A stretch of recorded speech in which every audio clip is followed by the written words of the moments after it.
Alam nyo kung ba't nagtatraffic? Eh kasi yung mga politiko, 7 yung kotse.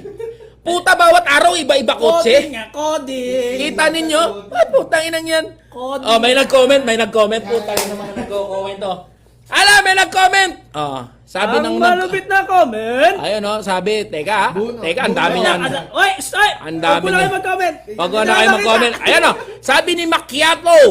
Tamo, pangalan mo, Macchiato, tas profile picture mo, puno.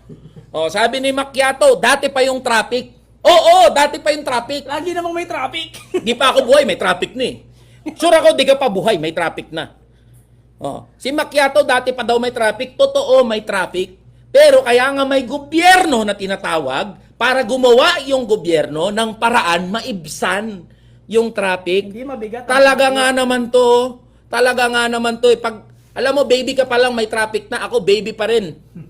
Di pa ako pinanganak. Ginagawa pa lang ko ng mga magulang ko, may traffic na. Pero kaya may gobyerno na tinatawag para gumawa ang gobyerno ng paraan, maibsan yung traffic na nararanasan natin. Kaya dapat ang gawin sa mga politiko, i-require na mag-public transport. Dapat, tigilan na yung... Walang red plate, walang wangwang. Alam nyo mga politiko, special masyado eh. Yan yung dumadaan Diba? sa fast lane minsan. Especially, special masyado eh. Ito mga politiko, numero 1 violator eh. Diba? Si Ralph Tulfo. Ralph Tulfo, yan. Pag ang Tulfo nagkasala, kanino mo siya ipapatulfo? Sa kapatid ng Tulfo. Pag ang Tulfo nagkasala, kanino mo siya ipapatulfo? Si Ralph Tulfo dumaan sa bus lane. Diba? Not once, mga boss, but twice. Ano natanggap natin? Sorry po.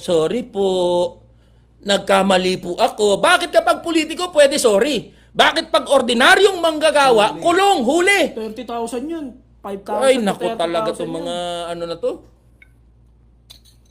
Yan, MMDA. May curious na tanong dito si Justin. Supporter mo daw siya. Gusto lang daw niya itanong kung may mga nangyayari ba kapag lumalaban. May nangyayari ba pag lumalaban? Yes, marami. Sa Facebook, sabi. Tignan nyo na lang doon sa mga video natin mga boss ha.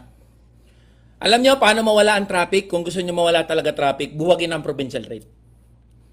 Pag nabuwag ang provincial rate, di tayo magsisiksikan lahat dito sa Metro Manila.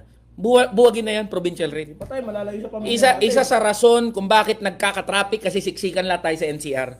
At yan ang pinaglalaban ng number 85 Kamanggagawa Party List. Yan ang pinaglalaban ng number 85 Kamanggagawa Party List. Pag nabuwag ang provincial rate, di na tayo magsisiksikan dito sa Metro Manila. Ngayon, yung mga di naniniwala, edi sige. Paniwalaan nyo, gusto nyo paniwalaan. Number 85 Kamanggagawa Party List, ang napakaingay na party list sa pagbubuwag ng provincial rate. Isa sa solusyon yan para mabuwag ng provincial rate. Kasi, di na tayo magsisiksikan dito sa NCR eh. Doon na tayo sa kanya-kanya nating mga probinsya, doon na tayo sa kanya-kanya nating mga hometown. Yan ang isa sa mga solusyon. Alright?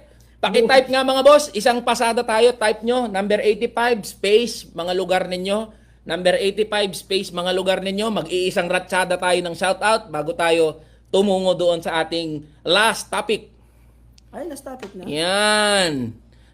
Number 85 Leyte, Imu, Zamboanga, Cavite. Nueva Ecija, Tarlac, Montalban, Negros Occidental, Bicol, Tondo, Caloocan, Gapan City, Taguig, Zambales, Japan. Uy! Anyo nga sa'yo? Ay, hindi pala yun. Balera, Aurora, Bulacan, Samar. Ang dami Zamboanga del Norte, Batasan, mas